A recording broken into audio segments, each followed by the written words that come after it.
This is the 5-minute guide to the tribal class destroyers of the British Royal Navy. I know you might be asking where the USS William D. Porter is.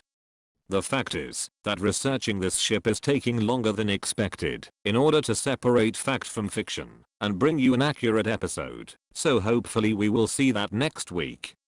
Anyway, the tribal class was a successful design of large destroyer that started out as a British design for a light cruiser in response to powerful new designs from Germany and Japan amongst other places. They served in the British, Canadian, and Australian navies in both the Second World War and the Korean War.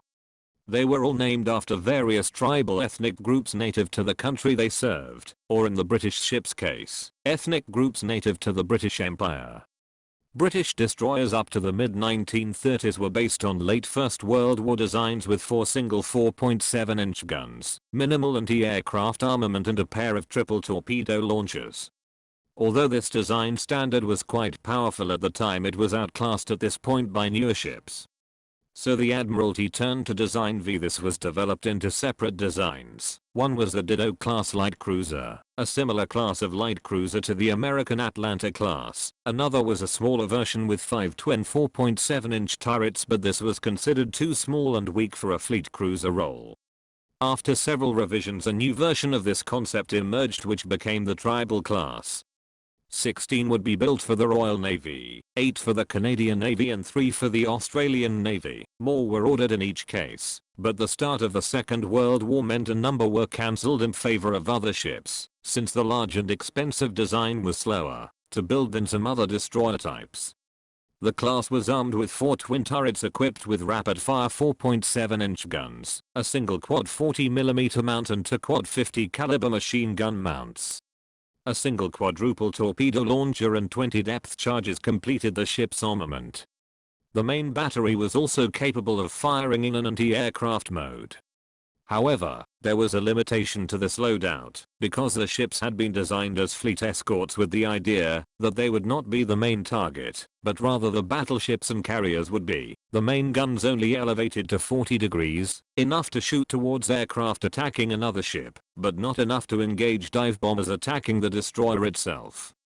In a fleet this was less of a problem as other ships could help, but in the war these destroyers were often forced to operate it alone, or in small groups where this sort of mutually supporting fire was not available.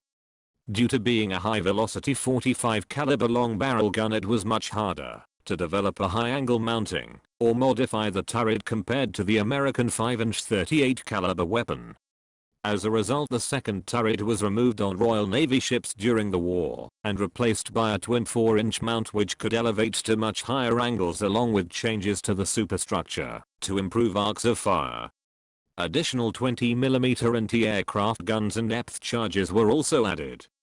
By 1944, any surviving tribal class destroyers were equipped with a range of search, navigation and gunnery radars. The last 2 Canadian ships were completed with an alternative armament of 4 twin 4-inch high-angle guns and a number of 40mm anti-aircraft guns. After the war, the Royal Navy's ships were retired by the 1950s. Some of the Canadian ships were refitted with a variety of new weapons and served into the 1960s. The Australian ships had the rear turret removed and replaced by additional anti-submarine weapons, but were all retired by the end of the 1950s. Due to the number of ships, it is not possible to name them all in a brief look at the class, but suffice to say that as modern and powerful ships, these vessels were heavily used in all areas of operation and suffered high losses as a result. 12 of the 16 British ships and 1 Canadian ship were sunk on operations. But to give a few brief highlights of the class's operational history. HMS Cossack gained fame in the Altmark incident, where the supply ship Altmark was making its way back to Germany with prisoners from the exploits of the cruiser Admiral Graf Spee. At the time, Norway was neutral and the Altmark had taken a huge detour to travel through Norwegian waters to try and avoid the Royal Navy, whilst claiming to the local authorities she had no prisoners on board. As the Norwegian government did not want to get involved on either side, they carried out some cursory inspections, but never fully investigated the ship's hold. On orders from the Admiralty, Captain Bayern aboard the Cossack, determined to board the ship and free the prisoners regardless of where the Altmark happened to be, the Norwegian government refused to take part, and so on the 16th of February 1941 the Cossack boarded and captured the Altmark with guns and bayonets, and freed the prisoners, calling out, "The Navy is here." To the prisoners.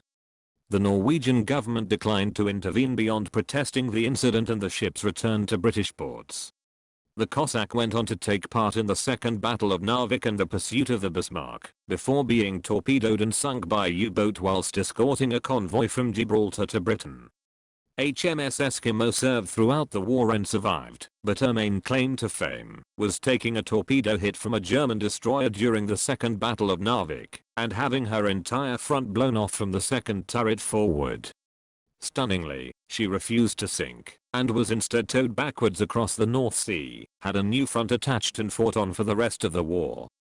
HMS Punjabi was also present at this battle, and after a number of other actions found herself escorting Arctic convoys in April 1942. In heavy fog a lookout thought he saw a mine, and the ship swerved which took it into the path of the battleship King George V, which cut the destroyer in two. Most of the crew were saved, but 49 died when the depth charges on the rapidly sinking stern section blew up, slightly damaging the American battleship Washington, which had been forced to sail between the two halves of the destroyer.